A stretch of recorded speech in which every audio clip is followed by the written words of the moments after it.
Isang nakakagulat na balita ang yumanig sa mundo ng politika matapos isapubliko ni Kong Rodante Marcoleta ang pagsasampa ng kaso laban sa mag-asawang Pangulong Ferdinand Bongbong Marcos Jr. at unang ginang Lisa Araneta Marcos. Ayon sa mga ulat, isinungitan na ni Marcoleta ang mga dokumento sa korte na umano'y naglalaman mga ebidensyang magpapatunay sa mga irregularidad na kinasasangkutan ng mag-asawa. Naging laman ito ng mga pahayagan at social media na agad namang umani ng matinding reaksyon mula sa publiko. Kasabay ng pagsasampa ng kaso, nadawit din sa issue si Ilocos Norte Representative Sandro Marcos at Justice Secretary Jesus Crispin Boying Remulla. Ayon sa mga impormante, konektado raw ang dalawa sa mga transaksyong pinaghihinalaang may bahid ng katiwalian. Bagamat wala pang opisyal na pahayag mula sa kampo ng mga Marcos at ni Remulla, nananatiling mainit ang usapin, lalo na't malalaking personalidad sa pamahalaan ang nasasangkot. Maraming mamamayan ang umaasang lilinawin ng Malacanang ang tunay na laman ng reklamo ni Marcoleta. Samantala, nanindigan naman si Marcoleta na hindi siya urong sa laban at handa siyang ilantad ang katotohanan kahit sino pa ang masagasaan.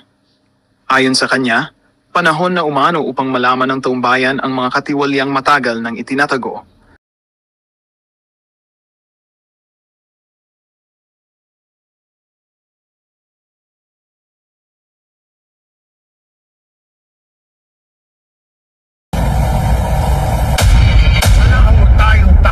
Sa batas, sometimes you have to bend the law to be able to please the people. Mas mataas po ang taong bayan sa batas. Am I right, Secretary Remulla? You're right, you're right. Yes, sir. Yes, sir. Mr. Chairman. Thank you, Mr. Chair. Magtanako, mga Marcos! Walang hiyayan! Tarantado ka, Marcos! Okay na, Marcos! Nako mga karyasa, talaga lagi mainit po ang ulo ng judge na yun. Judge po di umano yun eh. Pagka muna natin mga karyasa dyan, si Senator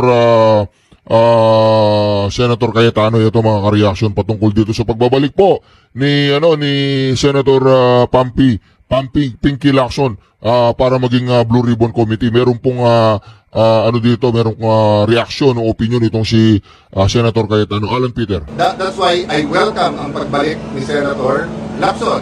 Pero dalawa lang hinihingi namin. Klarong direction, papunta ba tayo sa mastermind o lahat na lang ng ituro? Diba? Yun! Lahat na lang ng at saka yun nga, bakit pagka oposisyon, insertion. Pag administrasyon, amendment. Pag oposisyon, credible yung witness. Pag administrasyon, hindi credible, the same witness. Yun! So napaglalaruan tayo, and I'm fed up with being played around with. Diba? Hindi ako tumanda sa public service at sa politika para paglaruan ng mga kurap. Naku! So sana, magkaroon ng opposition administration na pag-uusap on how to address this corruption issue. Sa maraming bansa na nayuyugyug ng matinding krisis, nagkakaroon po yan ng mix na cabinet or coalition government. Hindi kami humihingi ng pwesto sa kabinete. No. Ang hinihingi natin, maging patas. So, halimbawa, representative ng opposition sa ICI. Sa lahat ng independent commission na ginawa ni Ferdinand Marcos Sr., meron parating pwedeng i-recommend ang opposition. So, yun lang po sa akin. Marami tayong pwedeng pag-usapan na suggestions. Hindi lahat ng suggestion namin ay perfect. Hindi lahat ng suggestion nila ay perfect. Pero dapat ito, administrasyon, oposisyon, nagkakaisa. Tama. Na yung mastermind ay makasuhan, makulong, ang pera mabalik, at mabago yung sistema. Pero mukhang hindi yun ang direksyon eh. Mukhang ang direksyon, medyo balisin ang mga oposisyon. Tama. So, sana hindi yun ang official na direksyon. Justice, una nagpapasalamat ako kasi na pinagbigyan nyo kami ng pagkakataon ngayon. Kasi, una, linawin po namin, ano po ba talaga ang nangyari sa kaso nitong si Senator Joel Villanueva na may kaugnayan doon sa PDAF scam nung kayo na po umupo bilang ombudsman? Okay. Pagkaupo ko bilang ombudsman in 2018, hindi ko tandaan ang date, nakatanggap kami ng motion for reconsideration filed by Senator Joel Villanueva. motion for reconsideration doon sa decision ni former Ombudsman Conchita Carpio Morales, recommending for the filing of a criminal case against Senator Villanueva. Opo. And sa administrative case, dismissing him from the service. Opo. Okay. Sa MR, pinaliwanag ni Joel, lahat doon, ni Senator Joel, na hindi naman sa representative ng Buhay Party List. Siya ay representative ng SIBAC Party List. Ang Buhay Party List, ang representative noon, o yung party list na yun, ang ano noon ay para kay Brother Mike Velarde. Okay. Pero hindi yun doon nagtapos. Ang NBI, mayroong report na binigay sa amin, o naka-attach doon sa motion for reconsideration ni Senator Villanueva, that the signatures ni Senator Villanueva doon sa request ng Buhay Party List is not his usual signature. It's different from his usual signature. Meaning fake yung signature? Fake. Yan sinasabi, forged yung signature. Okay. Now, since we are the ones saying that the signature is tunay, we have to prove it, di ba? The other one is saying, hindi ko signature yan. So, sino ang paniniwalaan namin? NBI o yung aming mga mata?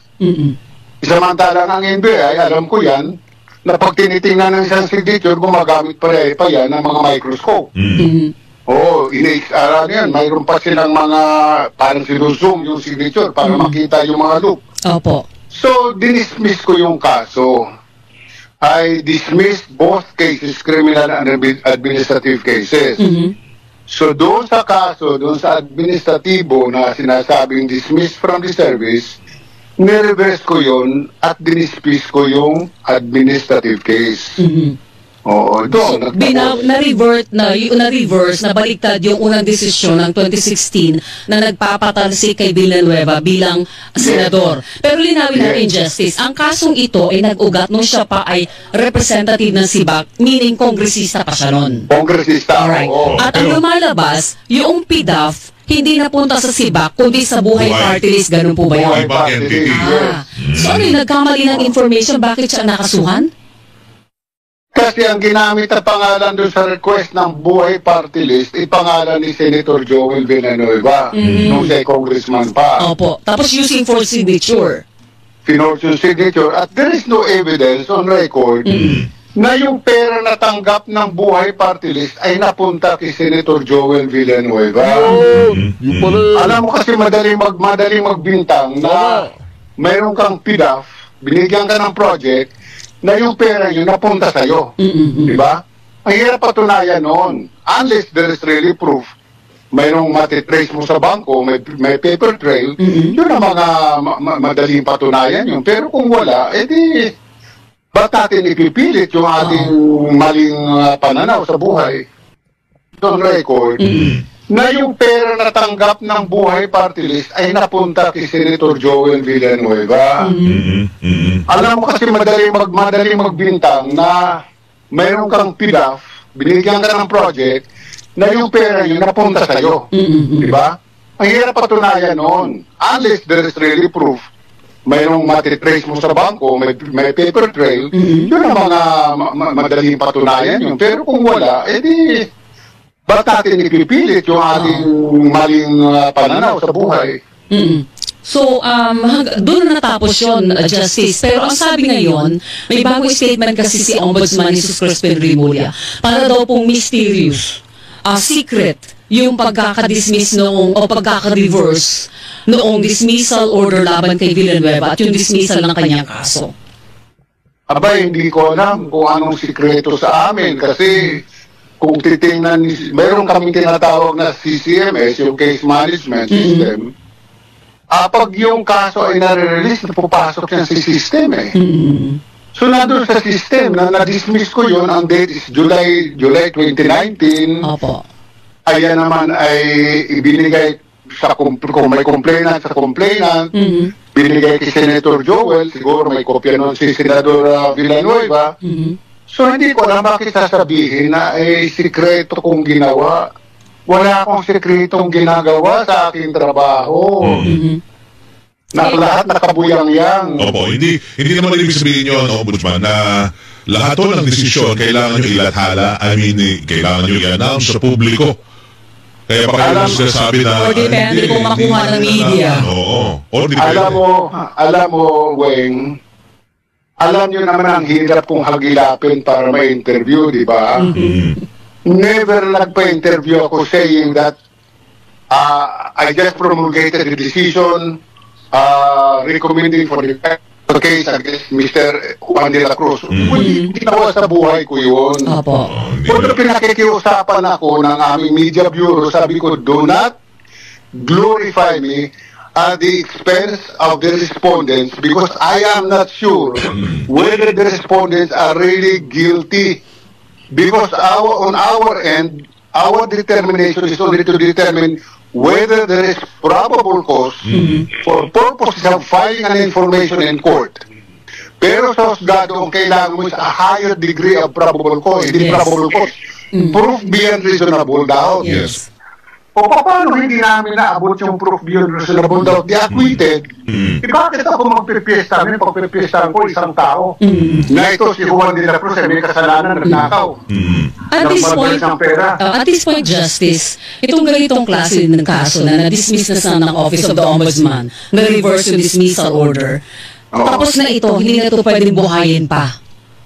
Kasi hindi naman ito umakyat sa Sandigan Bayan, hindi siya na-arraign. So walang double jeopardy kung sakali. But, pwede pa ba siyang buhayin ulit? Ewan ko kasi wala akong alam na motion for reconsideration from my denial of the MR, from my granting of the MR, noong 2019, wala na ako alam na final pa na MR. Ngayon, pero open for MR pa yun at that time, di ba? Ilang 19 to 25, ilang taon na yun, di ba? Tapos na ba may restricted period? Hindi ko alam kasi kung kailan nangyari ito, kasi 2016 ito final, di ba? Yes, opo. Kung 2016 final ito, hindi ko alam kung nag-prescribe na yung offense. Pero ito, Justice, may sinabi din sa discussion noon ng mga senador sa plenary, nung inisyu ang dismissal order kay Senator Villanueva, nagdebate sila Ang sinasabi, sa ilalim ng Ombudsman Act, hindi rin daw po sakop ng Office of the Ombudsman ang mga mambabatas at yung mga impeachable officials, hindi yun kasama sa poder ninyo para disiplinahin. Kasi meron daw silang inherent sa kanila yung pagdisiplina sa sarili nilang miyembro. Tama po ba yan? Tumpak na tumpak. Tamang-tama. Kasi nakalagay yan sa Constitution yung mga impeachable officers. Opo. Wala kaming karapatan magdesisyon sa administratibo na kaso ng isang congressman o senador. Wala. Only on the criminal aspect of the case. So wala kaming karapatan magsabi na ito ay guilty of gross misconduct. Wala. Wala kaming jurisdiction sa kanila sa administrative cases. Only in criminal cases. Ombudsman. Ako gusto ko balikan ng Ombudsman. Yung pong nakita nyo ho, kasi may nagpresenta, NBI, nakita na yung signature forged. Yun bang ebidensya na yun, impormasyon na yun, nung panahon nyo lang naipresenta o panahon pa nung napalitan nyo si Ombudsman Conchita Carpio Morales. Naipresenta na rin ho ba yung pagiging peke ang kanyang signature? Hindi ko masyadong maalaala, pero parang ang tingin ko yung depensa ng Buhay Party List at SIBAC ay niraise na yata yun. Hindi naman sa Buhay Party List. Pero the fourth signature, hindi ko maalaala. Kung yan ay niraise doon sa original preliminary investigation. Hindi ko maalala Tagal ng panahon yun Oo, kasi tinatanong mo yun kasi baka lang yun ang nakita yung basis wala doon sa una kaya binaliktad nyo. Hindi pala ito na pero ba Justice, doon sa aspeto ng hindi nga sakop ng Ombudsman, dapat hindi na na-issue yung dismissal order, ganun ba yun, Justice? Dapat sana, di ba? Di man na kami pwede mag-dismiss ng isang miyembro ng Kongreso o ng Senado. Opo. Criminal, pwede namin silang filean. Yes. Parang naalala yung pilaf cases nila, Senador Jinggoy. Yes. Sana sila magagalit sa akin. Opo.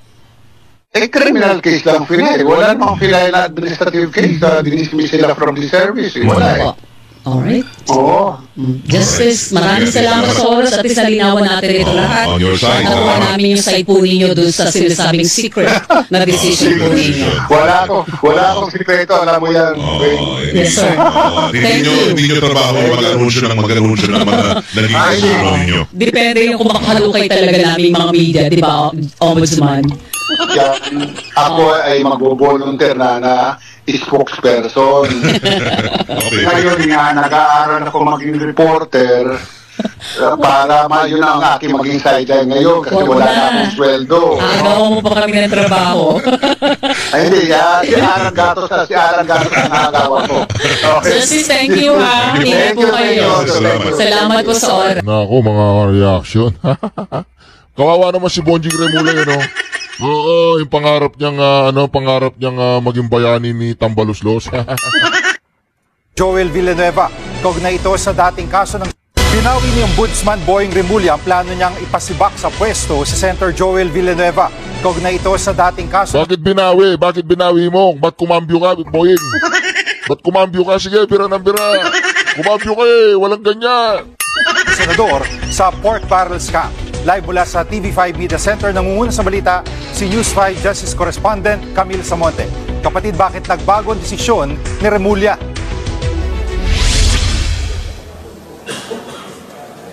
Jiggy, hindi na raw susulat si Ombudsman Boying Remulla kay Senate President Tito Soto para ipatupad ang 2016 dismissal order laban kay Senator Joel Villanueva. Nakumpirma kasi ni Remulla na binaliktad pala ni dating Ombudsman Samuel Martires ang desisyon sa kaso ni Villanueva noong 2019. Taong 2016 nang ipinag-utos ni nooy Ombudsman Conchita Carpio Morales na i-dismiss si Villanueva dahil sa kasong malversation of funds at falsification of documents kaugnay sa pork barrel scam. Pero gate ni Remulla, tila isinikreto ang pagbasura ni Martires sa kaso dahil hindi umano ito na i-publish. Sa isang pahayag naman, kinumpirma ni dating Ombudsman Samuel Martires na naibasura na nga ang dismissal order laban kay Villanueva noong 2019. Narito ang pahayag ni Ombudsman Remulla. We were surprised by the decision. Lumabas lang siya nung sinabi kong may gagawin ang ombudsman tungkol dyan. Nobody was raising that issue before. Joel Villanueva kept quiet through all the years. Ombudsman Martinez never spoke about it. Di ba? Sinisisi mo si... At Camila, ano naging reaction dito ni Senador Villanueva?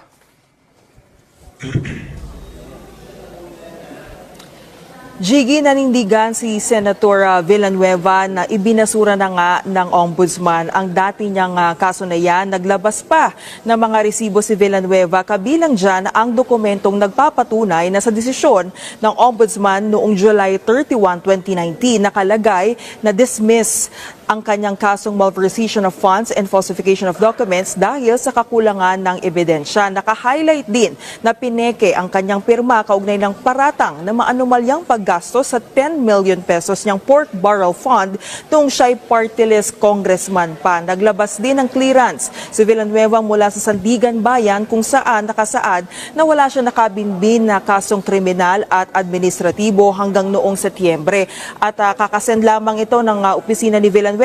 Pinakita rin niya na nagpadala mismo ng sulat ang Ombudsman sa Senado noong 2019 para iparating sa kanila dito nga sa pagbaligtad ng desisyon sa kanyang kaso.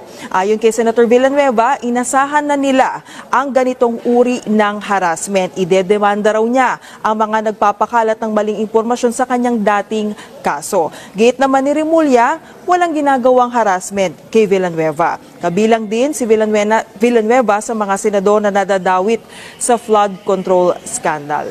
Yan muna ang latest. Balik sa iyo, Jiggy. Yan ang ulat ni Camille Samonte live mula sa TV5 Media. Ombudsman, kung saan nakalagay na wala raw probable cause. Pag ni Senador Joel Villanueva na harassment, ang plano sana ng Ombudsman na ipadismiss siya sa serbisyo dahil sa isang naunang kaso kaugnay ng pork barrel scam. Sa huli, natuklasang isinuntabi na pala ang naunang desisyon ng dating Ombudsman kaugnay niyan. At nakatutok si Salima Refran. Inanunsyo kanina ni Ombudsman Jesus Crispin Remulla na susulat siya sa Senado para hingin ang pagpapatupad ng kautusan noong 2016 ni Ombudsman Conchita Carpio Morales na dismissal from public service laban kay Senador Joel Villanueva. Kaugnay ito ng kasong administratibo ni Villanueva sa kanyang pagkakaugnay sa pork barrel scam noong siya'y Sibak Party List Representative pa, matapos mapunta sa umano'y peking NGO ni Janet Lim Napoles ang 10 milyong pisong PDAF o Priority Development Assistance Fund noon ni Villanueva. Ang dismissal order na ito hindi pinatupad ng Senado dahil tanging Senado at mga kapwa-senador lamang daw ang makakapag-alis sa kapwa-senador sa pwesto sa pamamagitan ng investigasyon at ng ethics complaint. Pero matapos itong sabihin ni Remulla, si Villanueva may inilabas na imahe ng isang desisyon ng Ombudsman kung saan nakalagay na wala raw probable cause at dismiss na raw ang kaso. May petsa itong July 31, 2019, panahong Ombudsman na si Samuel Martires. Naglabas din siya ng clearance mula sa Ombudsman na nagsasabing wala siyang nakabimbing kasong kriminal o administratibo sa Office of the Ombudsman. May inilabas din si Villanueva na certification mula sa Sandigan Bayan na hindi siya akusado o defendant sa anumang kaso roon. Pareho yung inisyu nitong September 10, 2025. Sa mensahe ni Villanueva sa reporters, tinawag niyang harassment ang gusto ni Remulla. Si Remulla, ikinagulat na may ganito na palang desisyon si Martires na anyay isinekreto umano.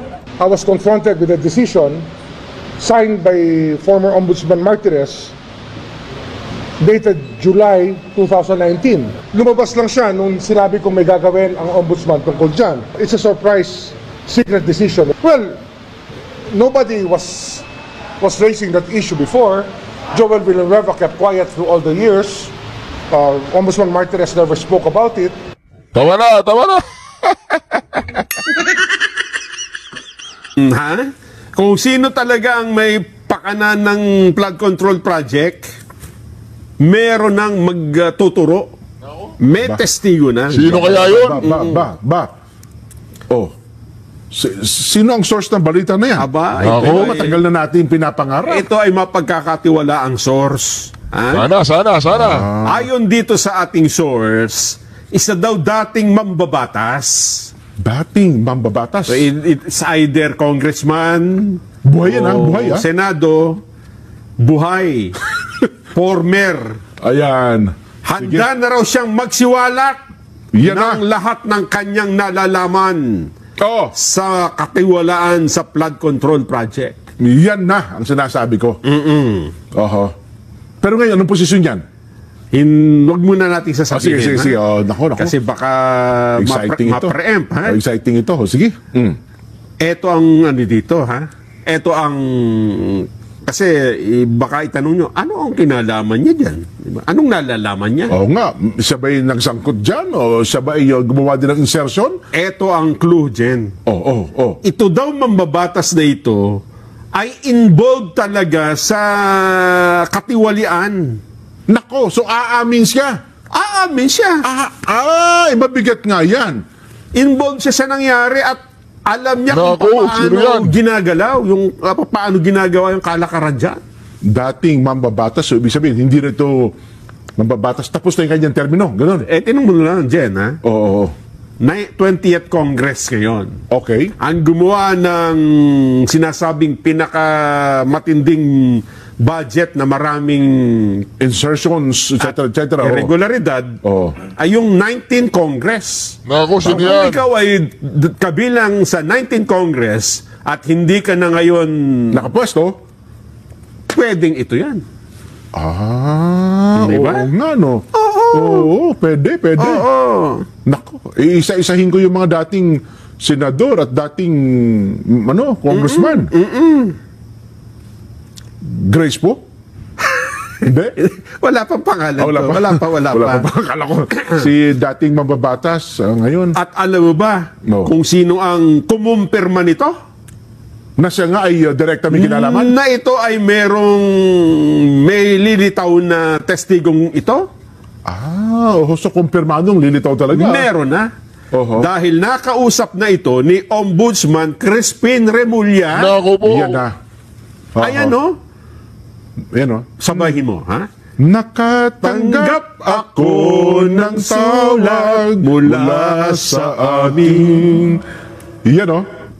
Ano sabi? Nakatanggap rin ako ng tawag. Naku po. Early in the morning. Isang kaibigan ko. Wow.